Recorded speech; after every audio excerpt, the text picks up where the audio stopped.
Selamat malam, konco-konco. Bentar, suaraku jelas ya?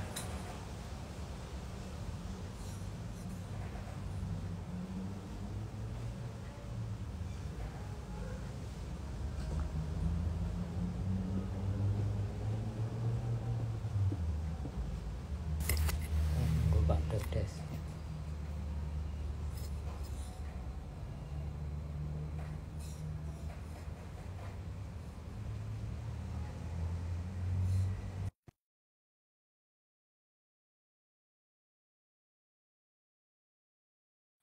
Ya di sini, di sama kita semesta.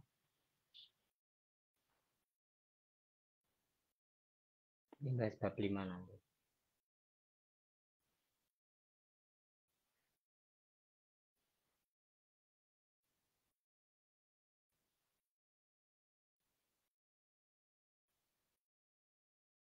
Cek, suaranya cilik. Yo, burung balik berarti. Jarke engko ben gede dewe.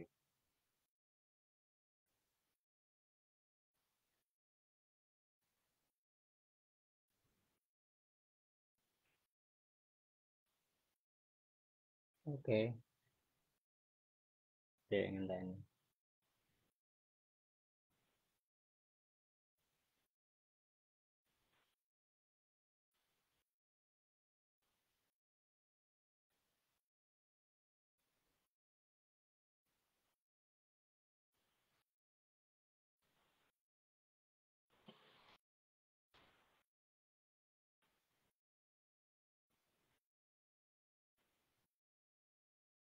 Cuaca aman kalau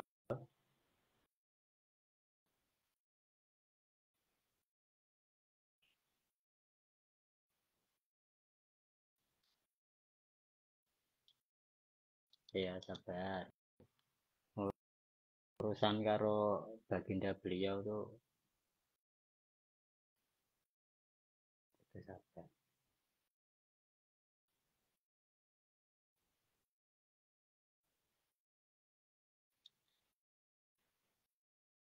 Kut nanti bentar, nunggu. Ini lagi nunggu.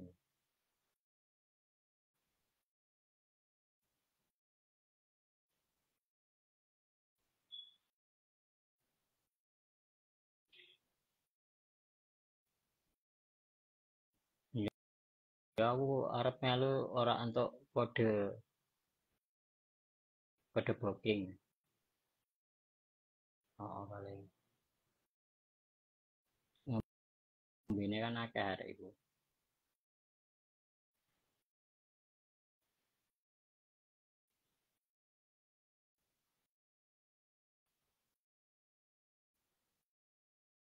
Enggak orang ngomong.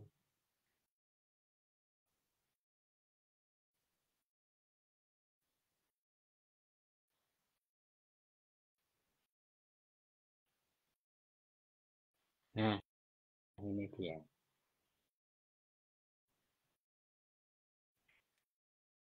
Halo, Selamat malam. kok suaranya alon sih. Wes, Iya dah. wes banter suaramu. Oh, oke. Bab 5, Ini. Bab 5. bab 5 Bab 5 adalah kaum berpunya dan tidak berpunya Oh ya, sepanjang oke. sejarah. Jadi Nah, ini sebetulnya berpunya yang dimaksud Jared itu apa aja tuh? ya gini Definisinya. nih kita memasuki apa namanya? Apa jenenge? Chapter 5, bab 5. Aslinya itu ini di buku aslinya itu judulnya adalah Histories Haves and Have Not. Have not. Itu artinya itu adalah kaum sugih dan kaum kere. Ya, itu sepanjang sejarah gitu ya. Jadi sejarah dari wong sugih dan wong kere gitu ya. Jadi ya bagaimanapun juga wong kere itu punya Punya sejarah gitu sama andil dengan wong ya. sugih gitu ya. Punya Jadi wong sugih dan andil. wong kere itu ya yes, sama lah ya itu sama-sama punya yang namanya dalam sejarahnya gitu. Eh, ini kalau kita berbicara mengenai kaum berpunya dan yang tidak berpunya, sebetulnya yang dibahas Jared di sini itu ya eh, itu kan gini loh, di apa di apa namanya ah, Buku. alinea pertama itu Heeh.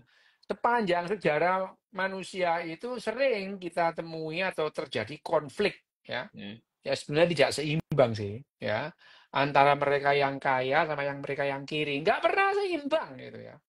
Pertarungan antara wong sugih dan wong melarat itu tidak pernah seimbang gitu ya. Oke. Nggak pernah seimbang ya. Hanya untungnya kalian itu punya narasi ya yang namanya wong kiri iku dungone iku mandi gitu ya. Padahal ya nggak pernah dongamu mandi.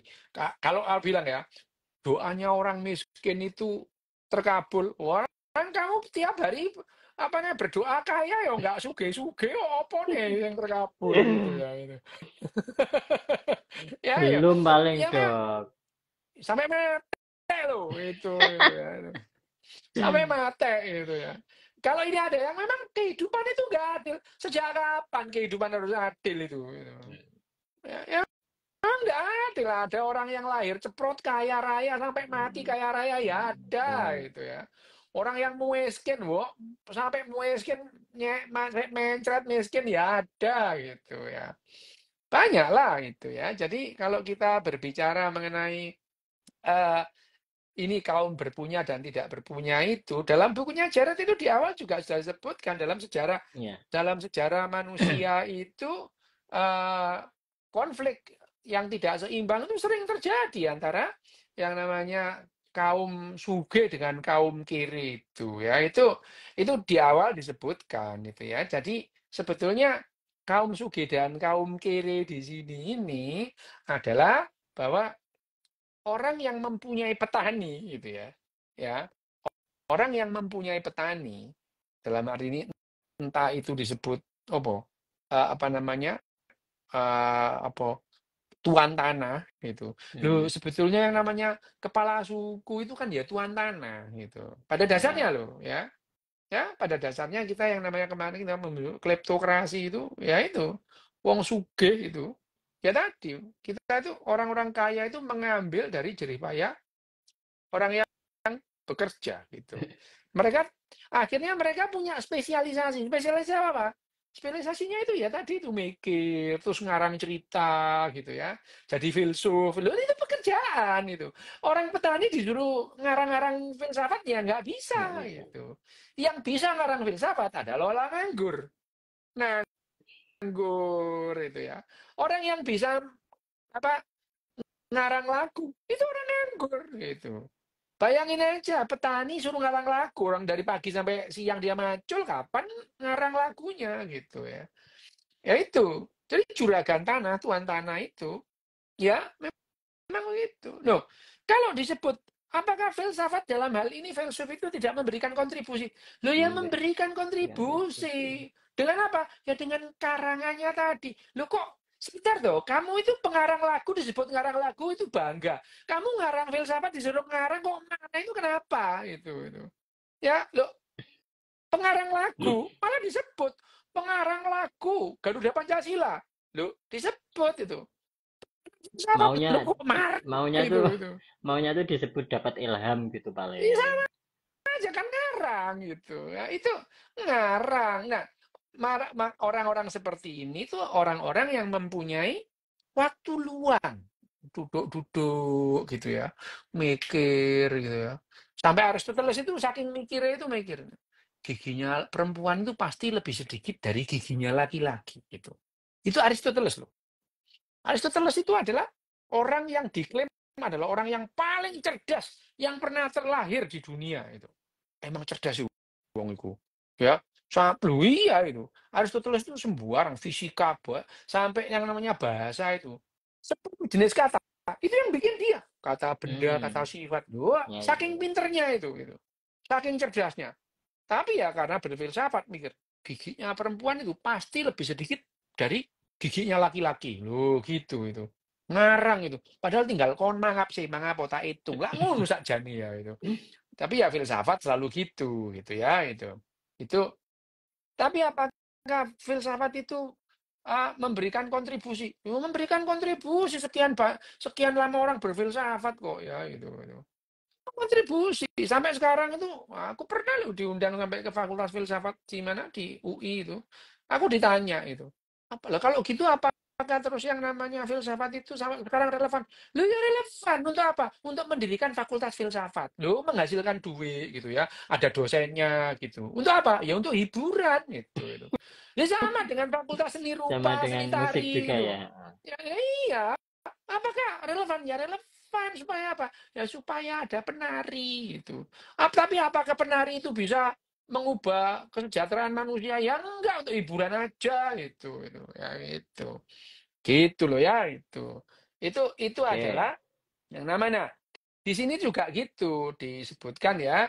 Ya tadi yang namanya ya ya sebenarnya tidak mengherankan ya tidak mengherankan kalau yang Ketimpangannya nggak namanya mengherankan ya. iya produksi pangan itu tidak berkembang ini loh ya di bagian dunia. Jadi di sini itu sebetulnya siapa namanya khas Jared itu ya. Ya itu. Khas Jared itu menjelaskan itu dengan pertanyaan Yali tadi itu ya. Pertanyaan Hmm. Yali itu ya. Kenapa? Kenapa kok yang namanya munculnya apa namanya pertanian itu kok di tempat-tempat tertentu gitu ya? Itu Ya. ditanya oleh ya. Karena misalnya ya di awalnya juga gitu. Sebetulnya tidak mengherankan kalau produksi pangan itu tidak pernah berkembang di banyak bagian dunia itu ya.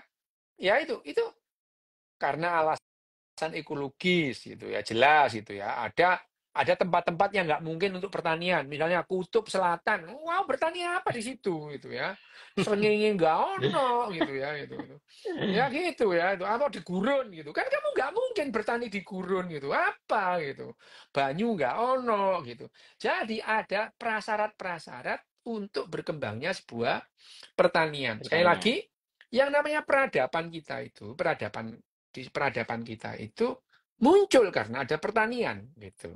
Ya, kita sudah bahas. Hmm. Pertanian itu menimbulkan yang namanya peradaban gitu. Peradaban menimbulkan perang. Yo kita udah bahas kan kemarin ya Ya. gitu. Menimbulkan perang karena kalau tidak ada pertanian nggak ada perang gitu. Nggak ada perang. Kenapa? Ya kalau pemburu pengumpul Nggak ada gitu ya, terus sumber kemudian daya yang direbutkan ya. tidak ada sumber daya yang patut dipertahankan karena mereka sama-sama nyari gitu. Zaman nyari Nah, ya. Ya. sama-sama nyari. Jadi kalau ada kelompok lain yang lebih gede, wah nanti mereka itu minggir itu bukan apa-apa. Mereka tentu bisa lebih mendapatkan lebih banyak dari aku. Kalau aku di sini aku kalah, terus aku tak minggir aja gitu. Kan gitu. Nah, pada saat ada peradaban, manusia didomestikasi oleh yang namanya gandum dan apa tadi? Gandum dan beras itu ya, didomestikasi. Jadi pada dasarnya kita didomestikasi oleh gandum dan beras itu.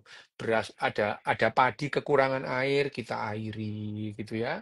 Ada hama, kita usir hamanya. Jadi kita itu budaknya mereka itu. Secara spesies. Ya kita budaknya mereka gitu ya. Sampai Iya. akhirnya jumlah padi itu banyak yang dulunya rumput-rumputan itu sekarang padi itu jadi banyak gitu ya itu. Nah, itu karena kalau mereka terus kemudian kita jadi menetap. Domestikasi itu berasal dari kata domus, rumah gitu. Kamu dirumahkan oleh yang namanya padi dan gandum. Hmm. Kalau kucing, anjing, sapi itu kalian yang mendomestikasi. Mereka itu nggak bisa pergi, ya, karena mereka tergantung sama kalian gitu. Ya itu didomestikasi. Tapi manusia itu didomestikasi oleh yang namanya gandum dan padi gitu ya. Karena ada padi, padi itu kamu rawat gitu ya, kamu rawat itu. Pada saat ada orang yang mau menjara, kamu lindungi ini. Karena kamu begitu kamu meninggalkan desamu, lo kamu tidak makan itu. Hmm. Sumber makanmu itu dari padi, dari peternakanmu gitu ya. Jadi kamu meninggalkan desamu, begitu kamu meninggalkan desamu, itu akan membuat kalian tidak mendapatkan sumber sumber kalori tadi. Hmm. Gitu. Makanya kalian mempertahankan mati-matian gitu. Sehingga menimbulkan kelas-kelas dalam yang namanya peradaban itu. Peradaban. Ada orang yang tugasnya melindungi gitu ya. Dari apa? Dari serangan apa namanya? Desa tetangga Kampung luar. gitu. Ya, itu ya. Dari suku suku tetangga. Kamu ini apa namanya di apa namanya? Dipertahankan itu. Nah, muncullah kelas baru, tentara gitu ya. Oh, tentara itu. Wah, kalian jangan khawatir selama ada aku, nggak bakal gitu. Wah, ngarang lah dia gitu ya. Petentang, melaku-melaku. Kok padahal itu mereka itu juga belum tentu 10 tahun sekali itu kerjanya itu. Tapi Mm. mereka dibayar rutin sebagai kemarin kita bahas spesialis itu. Ada yang Spesialisasi. spesialisnya Mm. ngatur, ada spesialisnya ngatur. Itu apa? Ya itu. Mandor. Mulai dari lurah, ya pokoknya lurah itu kan ngatur. Jogoboyo, ya Jogo Tirto, ngatur itu dia itu. Kepetengan gitu ya. Ya, kami tua kuwowo. Mereka itu gak ikut biaya itu ya. Ya, polo itu ya Orang melu cari itu mereka nandur. nggak ikut itu. Mereka itu spesialisanya itu dan tapi dengan adanya orang-orang seperti ini peradaban berkembang gitu. Peradaban berkembang. Itu yang disebut spesialis. Jadi jangan jangan jangan merasa disepelekan kalau disebut lu filsuf itu kan apa orang nganggur ngarang. Loh, itu kontribusinya justru ngarangmu itu loh. Bermanfaat untuk Justru kehidupan gitu besar ya. ya. Iya, kamu kan ngarang gitu. Ini nggak apa-apa gitu. Lo disebut ngarang kok marah lo. Ngarangmu itu yang namanya Wage Dolf Supratman tuh ngarang lagu Indonesia itu bangga kok. Kamu ngarang filsafat marah itu kenapa gitu. Loh ya itu kan sensitif loh orang filsuf yang apa sok-sok filsafat itu sensitif kayak mereknya Tespek gitu, sensitif gitu. Ya itu. Oh itu loh itu ya. Padahal biasanya yang sensitif itu bukan filsuf itu. Cuma dia itu biasanya itu mahasiswa filsafat itu. Dan penggemar filsafat dia bukan filsuf itu ya. Dia cuma menurut menurut ini. Lah menurutmu apa? Oh, ya gitu itu. Ya kan dia ngomong menurut ini, menurut Immanuel Kant, menurut Hebner, menurutmu sing cium kabeh beto-beto kok gitu ya. Itu ini nah, tapi itu memberikan kontribusi gitu loh ya. Itu filsuf itu memberikan kontribusi. Plato itu memberikan kontribusi kepada manusia. Apa? Kamu merasa punya nyawa itu karena Plato gitu ya. Kontribusinya meskipun yang ngarang gitu ya. Nggak apa-apa loh. Marah sih gitu. Jangan marah tuh itu ya itu. Tapi kalau kamu memang suka marah ya nggak bisa emang kamu pemarah gitu ya. Mau diapain? Mm-mm. Ini nah di bab ini udah jelas yang namanya Jared Diamond itu betulnya eh, yang disebut orang berpunya itu adalah orang yang punya petani itu. Dalam hal ini apa? Ya kepala suku itu punya petani. Ya. Petani itu digerakkan oleh kepala suku gitu ya. Dan misalkan pertaniannya sedikit dengan pertaniannya banyak, tentu sumber dayanya lebih banyak ya. Yang Petaninya banyak banyak. gitu. Sehingga perkelahian yang tidak seimbang itu sering terjadi gitu. Mm. Misalkan apa? Ya tadi misalnya Romawi menyerang Galia gitu ya. Ketemulah Astrid dan Obelix gitu ya itu. Ini kan perkelahian yang tidak seimbang sebetulnya gitu. Ya, misalnya dalam cerita itu sering ada perkelahian tidak seimbang itu. Kerajaan besar menyerbu kerajaan kecil gitu ya. Pada dasarnya apa? Yang satu petaninya sedikit, satu petaninya banyak. Kenapa? Yang petaninya banyak punya sumber kalori lebih besar gitu. Kan Mm. ini penjelasannya sederhana. Jadi yang disebut tadi, yang tidak berpunya dan berpunya tadi, itu ya apa ya, the have dan wong kiri itu pada dasarnya adalah berapa kalori simpanan kalori yang di yang disimpan. Tapi judulnya ini adalah kayak gimmick aja ini judulnya di bab 5 ini. Karena di bab ini Jared Diamond itu menjelaskan kenapa kok munculnya itu di bulan sabit subur. Ya, itu munculnya peradaban Mm. bulan sabit subur. Kok enggak nang apa namanya Kudus misalnya, apa Rembang gitu ya itu. dia disebutkan di situ bahwa yang namanya dia di buku ini bahkan ada petanya kok, peta peta apa namanya munculnya pertanian gitu ya. Munculnya pertanian itu yang secara mandiri itu hanya di beberapa tempat gitu ya, itu. Ya itu di beberapa tempat yang mandiri. Misalkan yang mandiri itu di bulan sabit subur di Cina itu ya. Itu mandiri. Terus kemudian di Mesoamerika itu. Ya. Mesoamerika itu Amerika Tengah dan Andes itu adalah mereka itu muncul secara mandiri. Tapi ada misalnya dari Sahel itu. Sahel itu di Sub-Sahara ya. Sub-Sahara Sahel itu dia itu tidak mandiri, dia itu mendapatkan pasokan dari bulan sabit subur gitu ya. Ethiopia itu juga tidak mandiri. Nah, disebutkan juga di sini kenapa kok munculnya itu di daerah-daerah ini gitu. Ya, padahal sebetulnya di daerah bulan sabit subur di daerah Turki itu ya sebenarnya nggak subur-subur amat lah gitu ya. Nggak subur-subur amat. Lebih subur misalnya sekarang misalnya apa? Thailand gitu ya. India itu. Ada tempat subur. Tapi India itu tidak muncul sebagai munculnya peradaban pertama. Peradaban pertama itu. Peradaban yang mandiri tadi ya. Di bulan sabit subur gitu ya. Bulan sabit subur itu loh di daerah.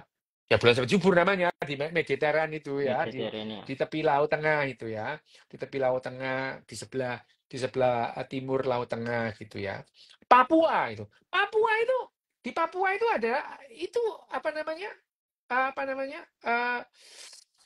Mandiri itu ya, mandiri itu ya. Meskipun sampai sekarang itu kurang jelas mulainya kapan. Nah, di bab ini juga itu siapa namanya? eh, si Jared ini menjelaskan menentukan saat atau menentukan usia peradaban itu sulit itu ya itu. Yang pertama disebutkan itu kita seringkali menentukan yang namanya situs arkeologis itu dengan tahun karbon gitu ya. C14 dan C12 itu disebutkan ini beda gitu. Belum lagi terkontaminasi oleh karbon-karbon pada masa yang berbeda gitu ya. Misalnya Cito itu mati misalnya. Cito mati itu ya, jadi fosil gitu ya. Terus dia itu sepanjang itu dia itu terkontaminasi dengan coro atau apa namanya tikus yang mati kemudian gitu. Matinya itu tikus itu matinya misalnya 10.000 tahun setelah Cito gitu.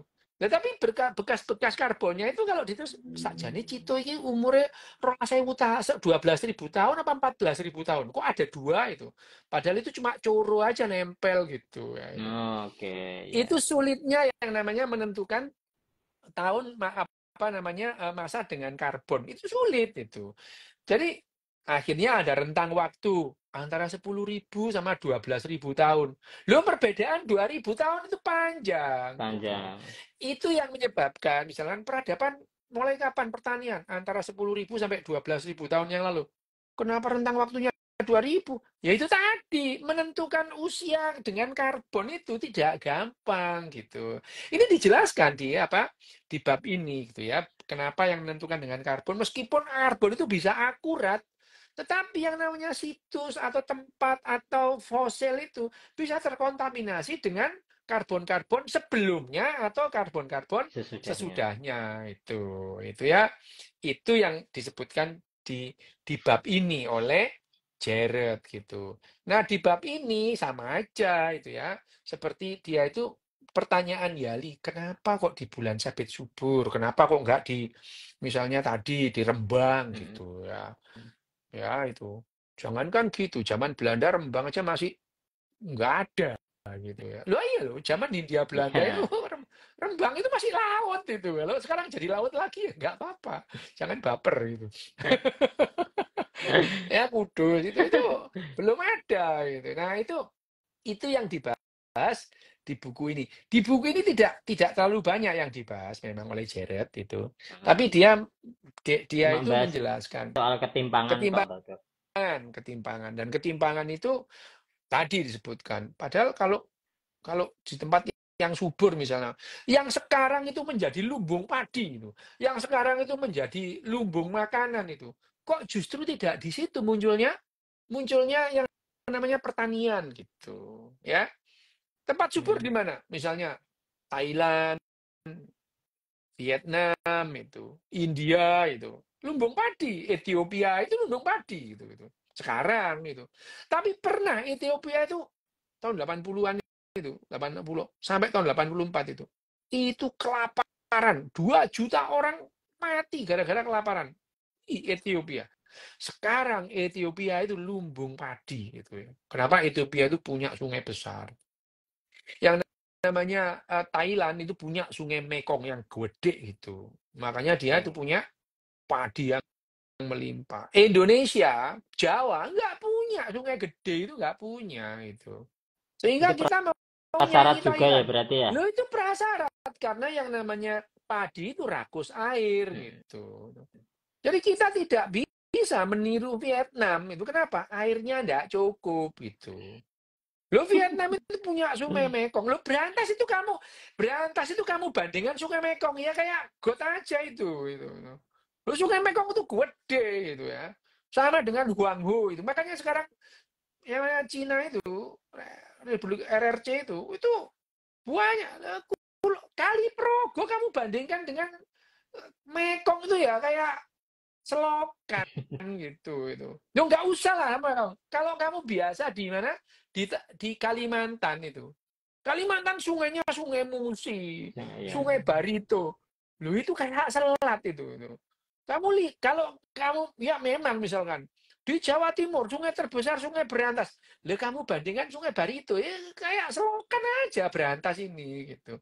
Memang benar Berantas itu memungkinkan yang di sekitarnya itu menanam padi, menanam palawija. Iya, itu. Makanya yang namanya apa itu namanya Empu Sindok itu. Empu Sindok itu kan pada dasarnya dia itu adalah keturunan Wangsa Sanjaya gitu ya. Wangsa Sanjaya itu dua kerajaan ini kan habis gara-gara gunung meletus itu. Nah, Empu Sindok itu Hmm. mencari tempat itu di sekitar lembah Berantas itu. Untuk apa? Ya memang prasyarat bahwa Berantas itu bisa untuk menanam iya, tapi jangan bandingkan Berantas dengan Sungai Mekong itu. Kamu bandingkan yang namanya Musi di Sumatera ini ada lagi. Musi di Sumatera iya, tapi tanah di Sumatera dan tanah di Kalimantan terutama itu tidak bisa ditanamin padi karena itu tanahnya tanah gambut gitu loh ya gitu. Jadi kita itu melihat segala sesuatunya itu Terus ya tidak hanya komplit ya sungai jalannya ya. gitu ya. Tanahnya tanah gambut nggak mungkin kamu tanemin padi itu. Dulu tahun 95 zaman Orde Baru ada pembukaan sejuta hektar lahan gambut. Tidak bisa ditanamin padi juga gitu ya. Gitu itu. Ini lagi ada yang bilang itu apa namanya itu? Kos plus tanah kita tanah surga. Lah ya itu kan katanya kos plus, enak aja. Tongkat kayu dan batu jadi tanaman. Itu yang bikin kita males. Mana ada tongkat kayu dan batu jadi tanaman itu? Itu kan katanya kos plus itu. Orang bilang tanah kita tanah surga, tongkat kayu dan batu jadi tanaman. Loh, gimana gitu itu. Tiada badai, tiada topan kau temui ikan dan udang menghampiri dirimu. Gendeng kamu ini. Ikan dan udang itu kalau kamu nggak apa namanya, kamu nggak cari ya nggak bisa gitu. Ya itu adalah bukan lautan hanya kolam susu. Di mana ada kolam susu itu ya itu. Ya ini adalah penggambaran-penggambaran, tapi pada dasarnya sungai di Jawa itu tidak sama dengan sungai Mekong, sungai Huanghu gitu. Enggak sama gitu. Makanya Vietnam penghasil beras, Thailand penghasil beras di Indonesia tidak memungkinkan. Sungai Musi gede tapi tanah di sana tidak mungkin menghasilkan itu ya itu. Jadi ya makanya sekarang memang yang namanya Indonesia itu lumbung makanan itu. Dan makanan tidak Oke. harus padi gitu ya. Apa? Umbi-umbian itu juga makanan gitu ya. Itu makanan. Itu makanya yang namanya swasembada pangan itu tidak harus swasembada beras itu, ya itu. Orang yang sudah makan sagu, nggak ngapain dipaksa makan beras, mau makan sagu gitu ya itu apa namanya itu yang namanya tadi kenapa yang namanya sekarang lumbung makanan itu ya. Indonesia itu lumbung makanan itu. Ya berarti tidak harus beras gitu ya. Tapi kenapa munculnya itu kok tidak di Indonesia waktu itu gitu. Jawabannya adalah "Lah ya waktu itu orang Indonesia, orang di Asia Tenggara merasa nggak kekurangan itu. Tidak ada dia yang memaksa gitu, memaksa karena Hmm. kecil-kecil gitu ya. Terus kemudian ya yang seperti yang kemarin itu bayangin aja. Orang yang sudah mengalami pertanian di Asia Tenggara terus pindah ke mana? Pindah menyeberang sampai ke Selandia Baru, satu mempertahankan pertaniannya, satu kembali ke pemburu pengumpul gitu ya. Ya, Ya, kenapa? Itu karena mereka dipaksa untuk itu gitu ya itu. alamnya Eh, nggak ya cocok. alamnya nggak cocok ya sama dengan yang namanya pertanian. Tidak pernah berkembang di Jawa dulu gitu. Nah, Jawa dijelaskan di bab ini. Jawa itu pertanian itu dibawa oleh pendatang. Ya, orang Jawa asli pemburu pengumpul di Jawa tidak pernah bertransformasi menjadi petani gitu. Ya, tapi pertanian itu dibawa dari luar gitu, dari luar ya, dari Cina membawa beras gitu. Karena awalnya ya enggak ada itu. Ya, itu enggak ada pertanian. Nah, itu yang disebut bahwa yang namanya berkembangnya pertanian, munculnya pertanian di Jawa itu bukan mandiri, tapi dibawa dari dataran Dari luar. Asia gitu, dari luar. Itu disebutkan di sini. Ya, itu digambarkan oleh. Nah, Jared Diamond itu meneliti berbagai aspek gitu ya. Misalnya salah satunya adalah gunung berapi gitu ya. Gunung berapi itu menentukan kesuburan tanah gitu ya, itu kesuburan tanah. Ya, di Kalimantan misalnya, tanahnya tanah gambut karena tidak ada gunung berapi di sana gitu ya. Ya, tidak ada gunung berapi sehingga lahannya lahan gambut. Di Jawa, gunung berapi bolak-balik meletus, meletus, meletus, meletus itu ya. Ya, laharnya itu membuat tanahnya menjadi subur Subur. untuk pertanian gitu. Itu yang disebut dalam di bab ini. Bab ini tidak terlalu banyak membahas yang rumit itu ya, tapi menjelaskan kenapa yang namanya the have dan the kiri Have. tadi itu ya. Mm-mm. The have dan the kiri itu tidak seimbang karena ya itu tadi. Orang kalau misalkan di bangsa Sumeria itu karena mereka itu akhirnya mempunyai peradaban yang besar karena produksi produksi gandumnya luar biasa dibandingkan yang lain gitu. Dan kalau yang misalkan bangsa Persia atau bangsa Mesopotamia perang dengan bahasa Sumeria, ya imbang aja gitu. Tapi bayangkan bangsa Romawi menyerang bangsa Yudea, lo yang nggak imbang gitu, nggak imbang.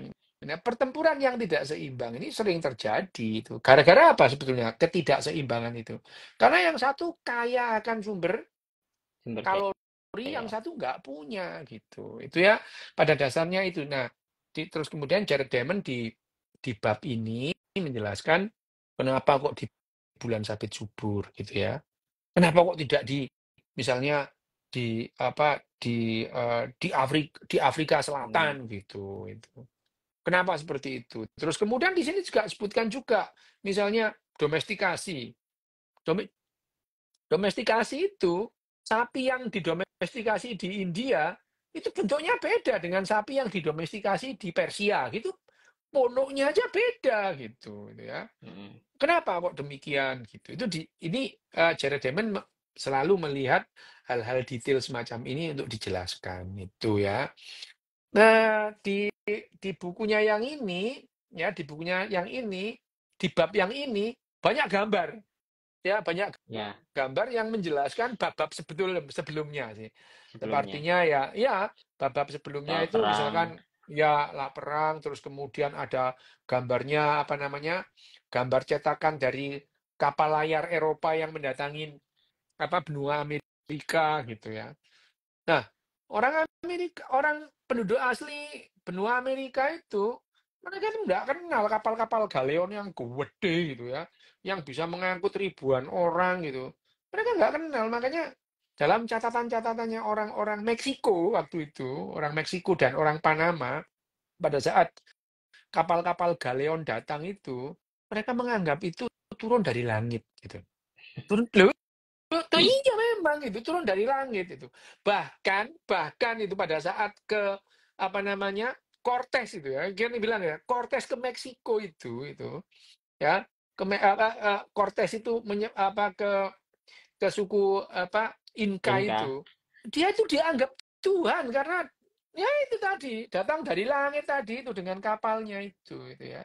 Jadi saking tidak pernahnya dia melihat kapal yang gede itu datangnya dari langit. Kalau dari air itu ya kecil-kecil kayak perahu mereka gitu itu. Dan itu terjadi yang namanya pertempuran tidak seimbang karena yang kaya dan yang miskin gitu. Itu nah di kaya dan miskin itu di awal-awal disebutkan yang pertaniannya banyak itu yang mempunyai yang disebut kaya. Yang pertaniannya sedikit disebut miskin. Kenapa kok pertanian itu muncul di daerah-daerah tertentu? Itu dibahas oleh Ya. Jared Diamond dalam bab ini. Nah, supaya kalian ada kretek baca itu, ya bacalah gitu ya. Bacalah gitu. Kalau kamu dulu, hei, bacalah. Jawab aja, saya nggak bisa baca. Mulai. Nggak apa-apa Mulai. gitu. Bacalah, saya nggak bisa baca gitu. Njaluk Itu kemul ya. engko. Ayo, bacalah. Saya nggak bisa baca gitu. Nah, makanya supaya ya udahlah ya baca. Karena yang di bab ini tidak banyak sih. Cuman bab ini ya, di bab ini tadi cuman sedikit bab ini ya. Bab ini cuman sedikit. Yang banyak adalah menjelaskan mengenai misalkan bagaimana orang menghitung umur usia dengan karbon, peluruhan karbon gitu ya. Itu yang apa namanya yang dibahas di sini. Terus kemudian dia itu melihat ya tadi gambar tadi itu ada paling tidak setidaknya sebetulnya yang terjadi pertanian di masa-masa awal itu nih ada gambarnya itu ya yang aku sebut Ya, tadi itu ya ada di bulan peta sabit subur ada di Sahel Cina Sahel itu sub-Sahara itu Cina itu ya itu yang apa namanya itu yang eh, mandiri. apa namanya pertanian bukan hanya yang mandiri Sahel itu nggak mandiri sebetulnya dia itu Oh, limpahan dari yang namanya bulan sabit subur. Tapi kenapa kok demikian? Itu juga karena perpindahan manusianya gitu. Ya itu. Gitu. Wes, sekarang pertanyaan. Nek ono, nek gak ono, wes mari rek gitu. Kok disebut oke. namanya gitu. Mm-mm. Nggak harus satu Kan jam penuh itu nggak harus itu ya apa? kemarin kan sudah bahas soal kekuatan petani, Sik, terus sik, iki sik, soal sik, ini pertanian. ada pertanyaan baru nih. Ada pertanyaan baru. Dok, baca jurnal-jurnal terbaru, jurnal tentang biologi. Sik, aku mau ngomong jurnal ya, gitu. Jurnal kedokteran. Jurnal kedokteran itu bermanfaat untuk dokter. Ya, yang sudah belajar faal, belajar fisiologi, belajar anatomi, belajar histologi, belajar patologi, belajar macam-macam mikrobiologi. Sehingga pada saat baca jurnal yang beberapa halaman, itu menambah pengetahuannya. Lah kamu biologi dasar aja gak ngerti, oh mau baca jurnal itu loh ya, itu. Ya guayanya itu, menurut jurnal, kamu itu belajar biologi itu kapan itu ya? Bayangin aja, kamu tidak pernah Mod belajar faal, jargon. fisiologi, anatomi nggak pernah belajar, histologi nggak pernah belajar, mikrobiologi nggak pernah belajar, terus baca jurnal, ngambil kesimpulan itu loh ya, itu. Jadi jurnal itu untuk Apa? orang yang sudah belajar dasar-dasarnya. Ngomong soal jurnal itu. Guayanya itu loh, bahas jurnal biologi. Emang kamu ahli biologi? Gitu ya. Kita ngomong ada jurnalnya enggak. Loh, kamu itu loh ya. Kapok muka. Kamu mau belajar misalnya jurnal. Jurnal itu bermanfaat kalau orang itu sudah paham. paham ilmu dasarnya itu. Baru jurnal itu bermanfaat. Misalnya jurnal fisika, lo kamu mekanika aja nggak paham mau baca jurnal itu. Ya guayamu itu loh. Makanya kalau ngomong jangan melip-melip ya. Kalau kamu ngomong ketinggian, nanti mulutmu caplok helikopter loh. Kiciran helikopter kapok kamu nanti itu ya. Itu yang bahas itu ya buku-buku gini nih, buku-buku populer gitu Hmm. ya. Kalau kamu bahas jurnal, yang ngumpul sana sama ahli fisika, ahli biologi, bahas jurnal biologi gitu ya itu. Nah, kita ini orang yang apa membahas jurnal gitu ya. Misalnya kamu sekolah gitu ya, sekolah bedah saraf, baru bahas jurnal bedah saraf, ada kegiatan baca jurnal itu. Itu di ahlinya. Jadi kalau kamu pendidikan dokter bedah saraf, 1 minggu sekali ada kegiatan baca jurnal. Lah kamu sudah paham gitu loh ya, itu. Jadi ya sekali lagi jangan mengharap kita baca jurnal di forum yang namanya untuk orang awam ya itu ndaki gitu ya itu. Ini kebiasaan itu. Ada jurnalnya enggak? Lu gayamu jurnal itu ya itu. Itu ya itu. Kamu kalau mau belajar jurnal kedokteran, baca dulu Pak. Di fisiologi paham, di patologi paham, anatomi paham, baru baca jurnal. Loh, mendadak baca jurnal gitu. Membahas itu. Makanya dalam medsos itu mau medsos kok baca jurnal gitu ya. Kalau jurnal itu ya di forum yang memang ahlinya gitu. Ini kalau takonin di wonge mau mingslep gitu ya itu. Ya, cari masalah gitu ya. Kapok mau kapan? Oke, aku tanya dok. Apa? Apa? Tanya Kemarin kan bahas apa soal kamu? kekuatan petani, terus Hmm. terus bahas sekarang soal bahas pertanian, ya ketimpangan. Sing Ini arek di wonge metu nangis itu harus disapii itu. Nangis guyu ambek ono. Makane yo ojo gaya, sapi gitu ngono.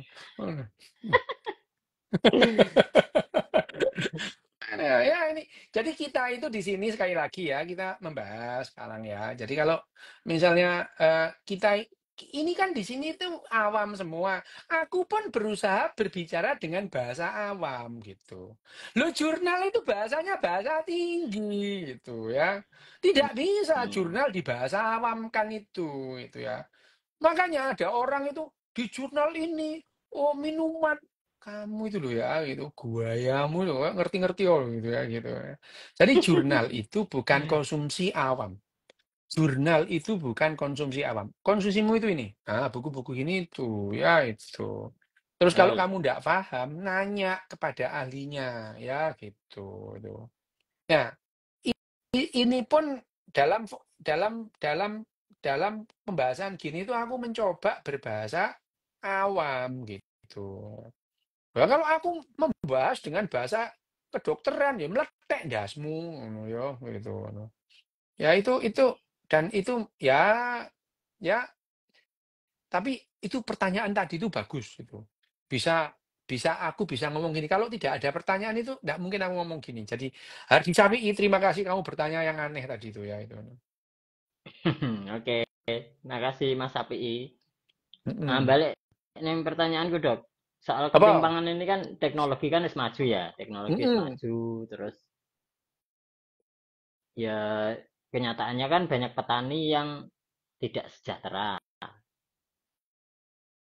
Nah, itu apakah apakah dengan teknologi yang sekarang itu iso digawe Indonesia itu kayak bulan sapi subur pamannya. Loh, produksi Indonesia sekarang itu sudah melebihi bulan sampai subur.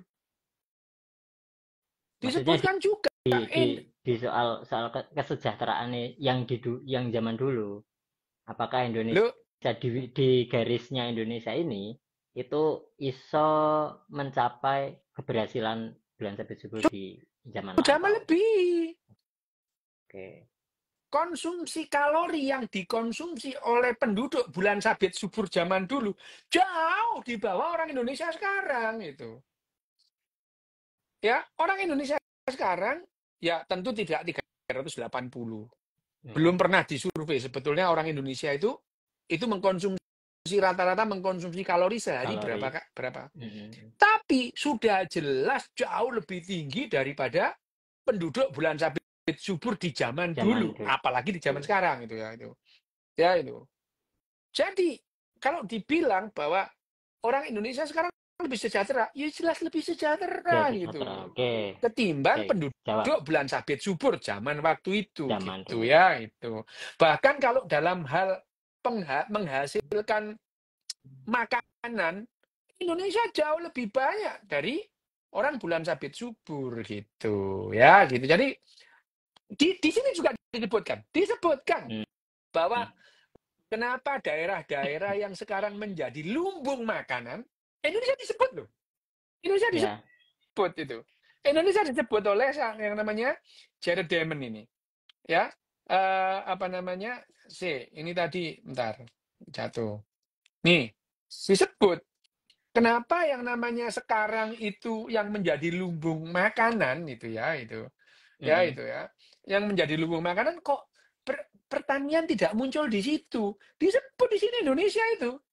Ya. Ya, disebut Indonesia, contohnya Indonesia. Sekarang ini Indonesia itu lumbung makanan gitu. Ya meskipun impor, nggak apa-apa Ya. gitu Ya. ya itu. Oke, Subur, terjawab. Indonesia itu makanan gitu ya. Oke. Oke, pertanyaannya. Dok, untuk bacaan psikologi atau neuro yang pop apa ya, Dok? Yang psikologi neuro yang pop ya, ya tadi kalau pop itu ya kayak seperti kemarin itu apa namanya kecerdasan emosi lah itu pop. Itu adalah psikologi dan neurologi gitu ya. Terus kemudian eh, misalnya apa? Misalnya ada buku-buku neuroscience awal seperti ini apa namanya karangannya si siapa namanya apa namanya Descartes Error gitu ya apa eh, Antonio Damasio gitu ya. Antonio Damasio itu juga pop gitu. Ini disebut El Disavi ini. El Disavi itu Happy Brain gitu ya. Happy Brain itu juga itu pop gitu ya. Itu pop itu Happy Brain gitu. Buku-bukunya Daniel Goleman itu juga pop itu. Bukunya si siapa namanya? Sam Harris itu juga pop itu. Bukunya Sam Harris itu, Sam Harris. Moral and Cap itu Sam Harris. Itu juga pop gitu ya, itu.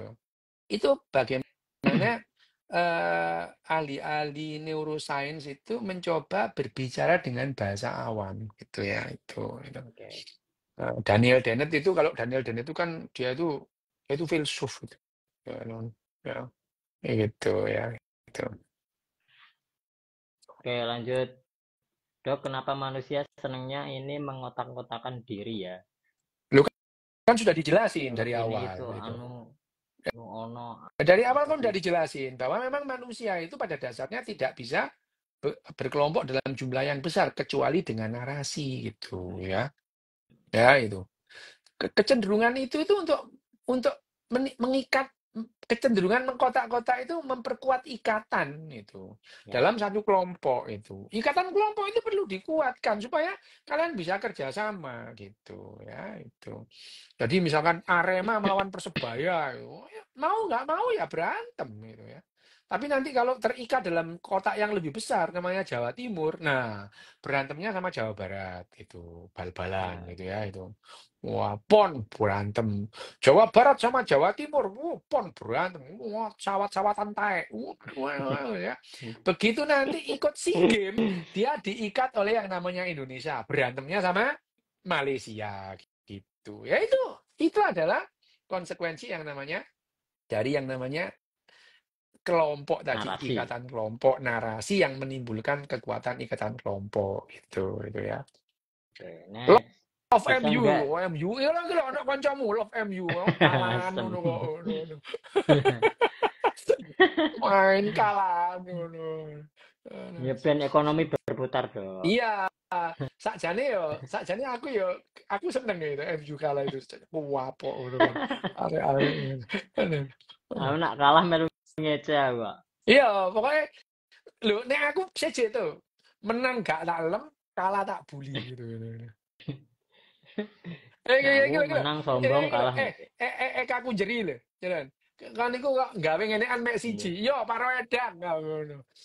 Jari aku jeri wae. Iki sing gawe Oh iya. apa Aku ya separuh-separuh ya siji iki padha wae. ya siji jane, heeh. Ya nah, sing apa separuh-paruhan mek Cito. Karoan. Lanjut.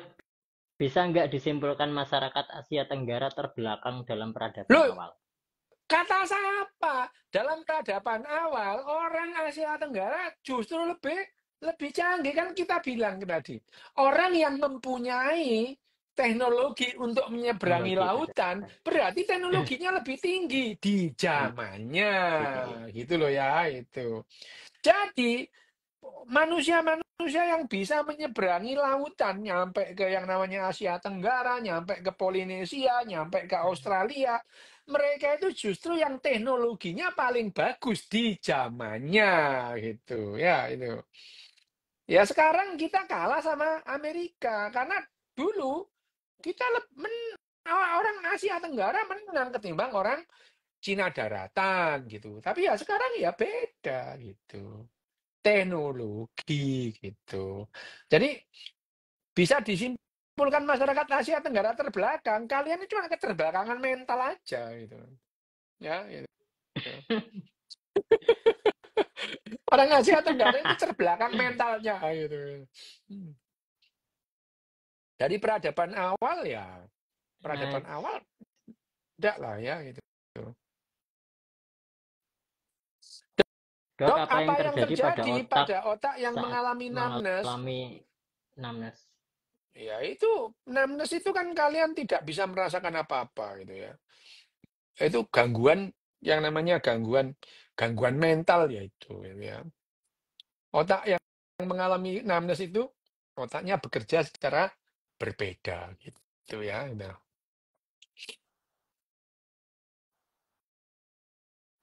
itu. Wes tuh, buyar tuh. Mana engko Oke, tuh? Mbak Cici. Oh iya apa-apa. Istilah Istilah introvert dan introvert, ekstrovert termasuk ekstro itu enggak ada itu. termasuk pengetahuan ilmiah atau gimana? Itu bukan introvert dan ekstrovert itu pembagian menurut psikologi zamannya Sigmund Freud ya itu. Jadi ilmu psikologi kita itu lama berpegang pada filsafat itu ya gitu. Sigmund Freud itu ya. Oh iya, iya. Ya itu. Jadi ekstrovert, introvert, luka batin lah itu semua itu produknya apa namanya psikologi dulu. Tapi gini loh, psikologi itu dipakai pegangan oleh ahli-ahli psikologi dan dokter, psikiater dalam jangka waktu yang lama, bermanfaat itu ya itu. Wong psikiater dan psikolog sugih-sugih itu ya gara-gara ini gitu ya itu. Bermanfaat itu. Ada bagian psikiatri itu.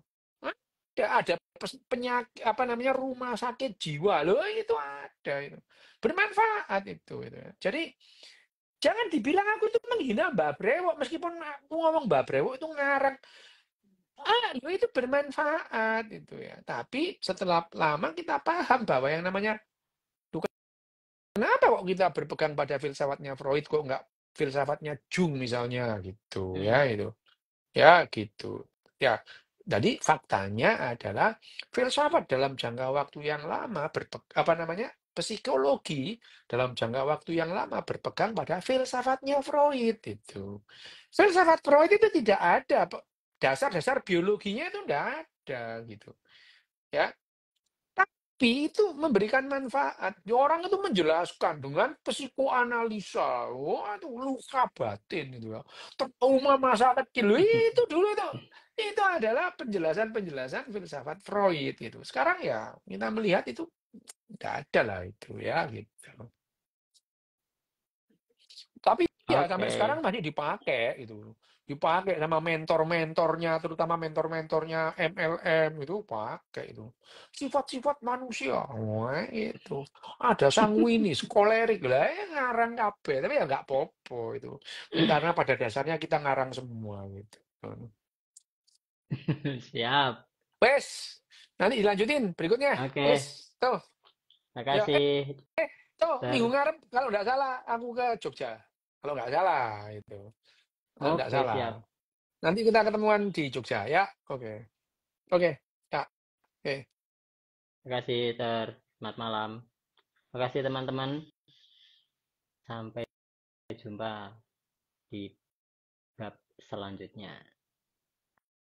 Assalamualaikum.